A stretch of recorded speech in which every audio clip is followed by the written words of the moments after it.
Now, when it comes to an anime and or manga that has been heavily praised within the community, especially if it's somewhat of a series that tends to be brought up within the discussion of one of, if not debatably the best mystery thriller series, the anime more specifically known as Death Note is definitely a series that if you are at the very least a bit familiar with the anime as a whole, you should at least know or have heard of the name Death Note. Whether it be from watching the anime and or hearing about it from others around you, Death Note is undoubtedly one of those series that is very well known, ranging from all across the globe. And to a certain extent, with regard to the content that goes into the series and just the reason why it's such a big fascination within the world of anime and manga, well, if you ask me, the factors that interpret the story of Death Note feels like one of two things. One being that the story and how it goes about its world and how the amount of thriller built up upon the characters around you are taken into account when viewing the story. And two, more so specifically less on the world but the characters itself. In this case, and from my perspective within the series of Death Note, you are presented with two coins, both faced with two characters on each coin. The first coin being Light Yagami, also known as Kira, and L. Loliot. This coin and point of action is flipped during the first half of the series, and spoiler alert for those of you who are unaware, but this coin is inevitably flipped and landed on the side of Light Yagami's favor. And later on, the other coin is put into play, but this time it isn't so necessarily meant for the outcome of a winner for this next pair. And the two characters I'm more so referring to are Nier and Mello. Many fans of Death Note can easily tell that within the story that these characters, when simply put together, bring out a combination that is somewhat and in some way matched with L. And I know as time goes on, so does this video, my point about why this series is so amazing is heavily reliant on these typical characters. So that's why in today's video I wanted to bring out some of my thoughts on one of my first and personal favorite series, Death Note. And of course, with the series so detailed and so insinuated as this one, I wanted to bring along once again a familiar face on the channel, Mr. Energy, because if I know anyone who can talk and bring light towards this series, it's him. So with that being said, let's talk and discuss about a little old series known as Death Note. So I guess to tackle this in order, we might as well start with our protagonist, Light Yagami. And for a while, it was really hard for me to understand Light Yagami more as a character than it was to enjoy him for what he portrays within the series. I think Light Yagami, though, at his core, is a character that I don't really think anybody should morally agree with. That's obvious. Although at the start of the series, his heart seems to be in the right place. It's this sweet and innocent young man before slowly crumble and begins to trip into this ever-evolving spiral of madness as he's given this intense level of power at the beginning of the series, known as the Death Note. And although it's quite obvious that the Death Note doesn't send everyone into this maddening state of ecstasy, Minoru Tanaka being a prime example of just how far gone Light really was. I think the main fault on Light's end was the constant self-cannibalization he had been feeding himself when it came to cleansing the justice system. Obviously, since his early adolescence, Light was always taught to fight for what's right and by the book. Get it? Book? Cause, you know, the Death Note is a book. Never mind. But these ideals obviously stem from the fact his father, Soichiro Yagami, was such an integral part and loyal devotee to the police force, taking what he was taught as a boy and trying to carry out in an advanced meaning of justice by using his newfound Death Note didn't seem too bad. On surface value, that is. See, the only problem here is that Light let this level of power get to his head, and I'm pretty sure anyone with the same ideals as him would do the exact same. Light's intentions slowly turned from doing what was best for society into doing what was best for himself. But let's take a closer look, since we can draw two things from this. We have the Messiah complex, and we have a little thing called narcissistic personality disorder. The latter, that being the Messiah complex, is a state in a mind which an individual holds a belief that they are destined to become a savior today or in the near future. The term can also refer to a state of mind in which an individual believes that they are responsible for saving or assisting others. I think this can honestly perfectly describe Light in the earlier parts of the story. When Light is imbued with the Death Note, he doesn't take it to anyone or show it to anyone like his father, who would clearly be the best choice. Just one decision of his leads to his complex beginning to form. And in his mind, he wasn't just some guy that picked up the book. He was the chosen one. The one that was chosen from the heavens to partake in the natural selection of deciding who was ultimately right and who was dangerously wrong. Which leads right into our second case, narcissistic personality disorder. Narcissistic personality disorder is a personality disorder characterized by a long-term pattern of exaggerated feelings of self-importance and excessive craving for admiration and struggles with empathy. It's these sociopathic tendencies that Light begins to show as the evolution in his characterization takes a complete 90-degree turn for what's quite obviously the worst. It's through his development of the Messiah complex that we talked about earlier that fuels the fire of the extreme narcissistic tendencies begin to show, and Light begins to lose all forms of societal common sense and basic rules of morality, all in an effort to try and show the world that he is the one on top. He's society's true savior, not L, not the justice system, not even the gods that people worship respectfully. He is God now, and he made sure that nobody stopped him from achieving this, ultimately reaching the lowest point when feeling he had no choice but to kill his own father in order to break these metaphorical shackles he felt around him.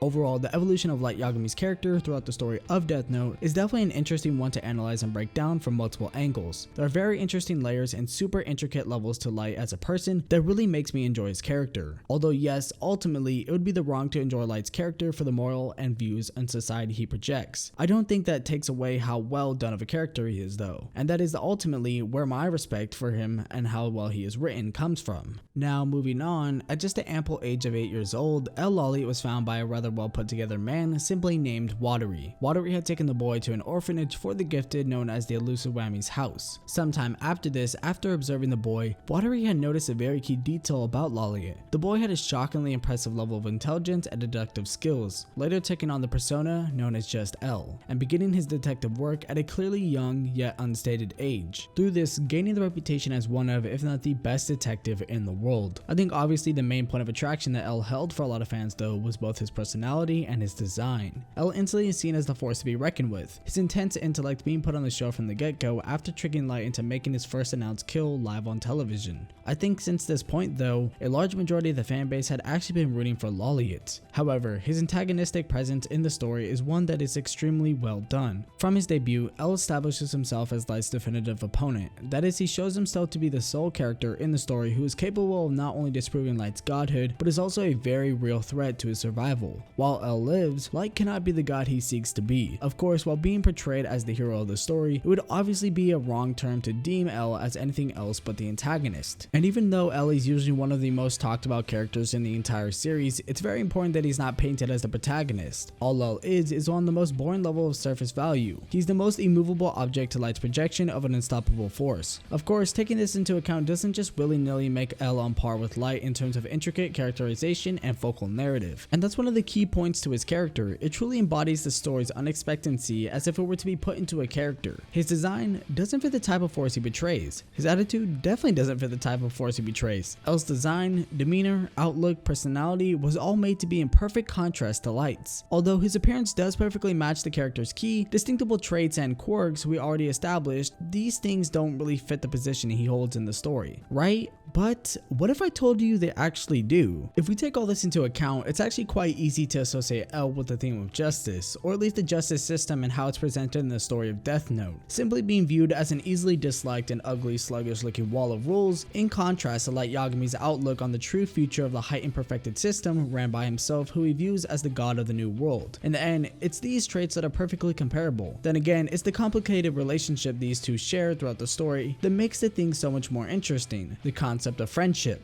And now of course, straight from the jump you think, hold on a minute, friendship between Light and L? And while yes, I think that the mini plot of L viewing Light as his only friend, I think that was more so of a metaphorical way of painting Light as the only true competition L had ever been able to go toe to toe with. But deep down, L had always known Light was Kida. There's no denying that. You guys watched Death Note, right? You know how it went.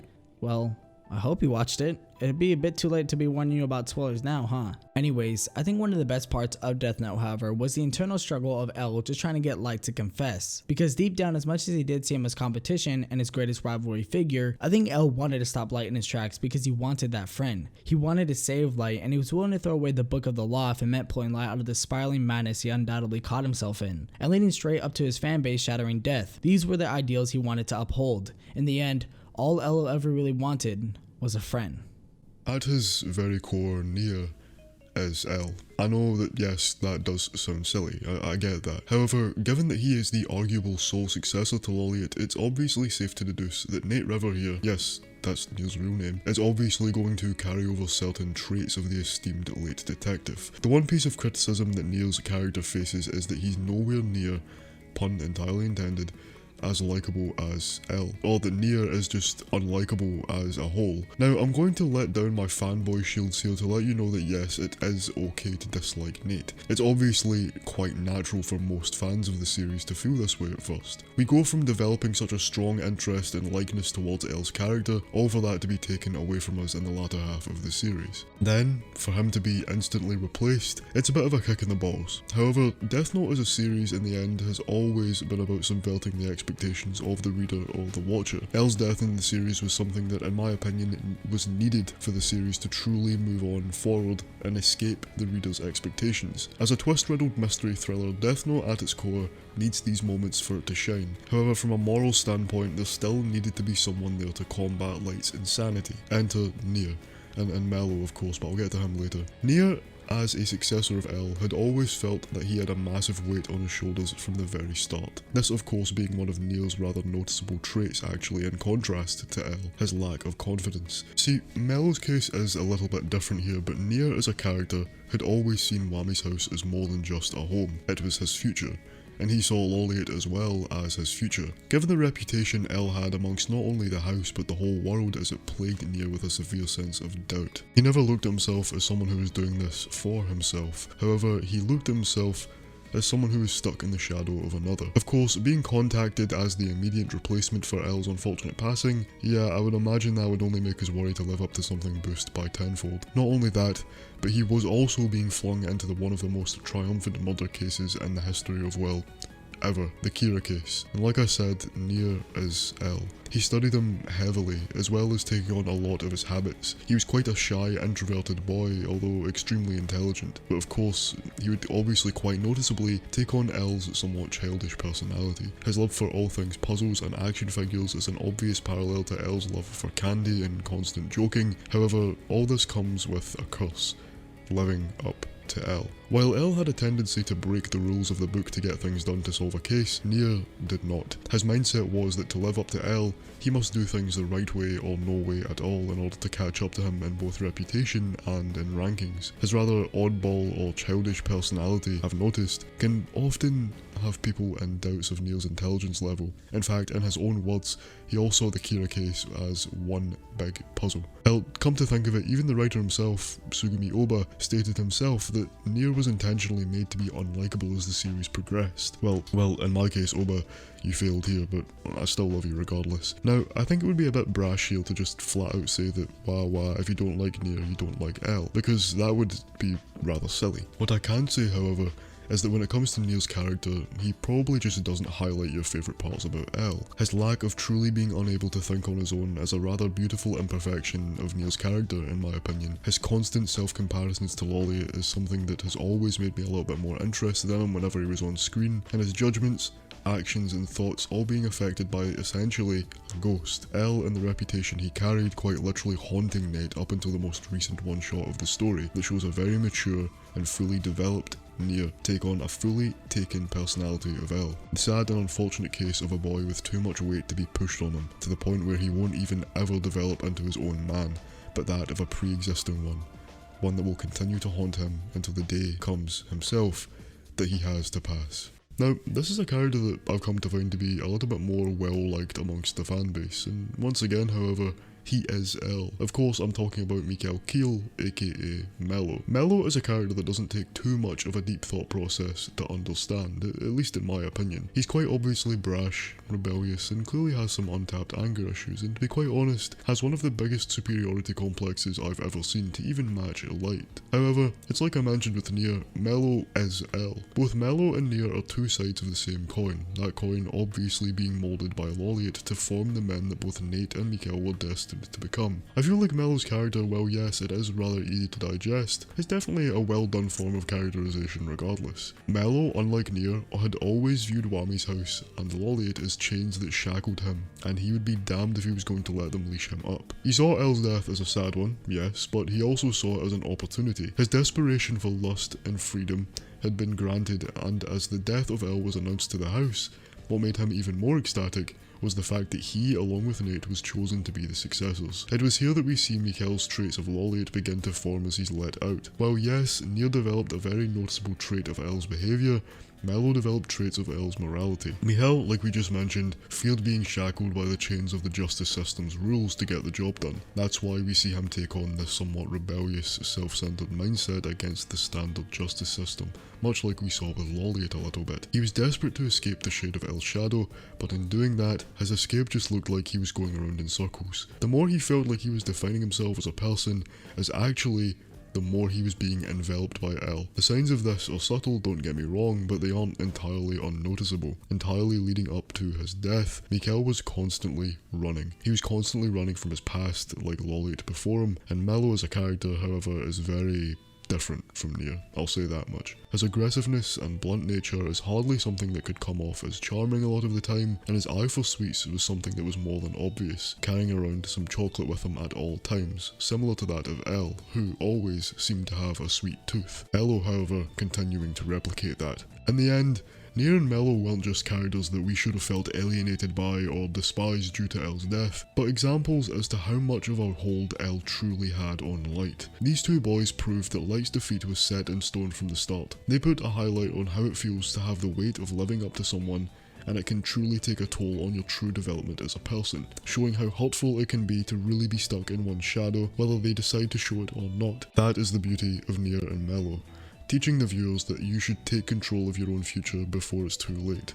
Don't ever feel like that your weight should be determined by someone else's past. And to come to a wrap here, I hope that Energy and I could at least bring a little bit of light back to this series after the many years since it's been frequently publicly talked about. So once again, thanks to you guys for watching the video, and thanks to the homie Mr. Energy for hopping on today's video. The link to his channel will be in the description box down below if you guys want to check him out. But anyways, make sure before you click off the video to drop a comment on your thoughts on the video, and let me know your overall thoughts on the series of Death Note. By the way, don't forget to subscribe to the channel and join the Discord if you have not already. We got the Discord up and running again, so join the Discord in the link in the description box down below. Also, shout out to the first legendary member rank on the channel, the meaning of nerd. And with that, everyone, my Twitter is @AnimeAugie, and I'll make sure to catch each and every single one of you guys in the next video. Peace.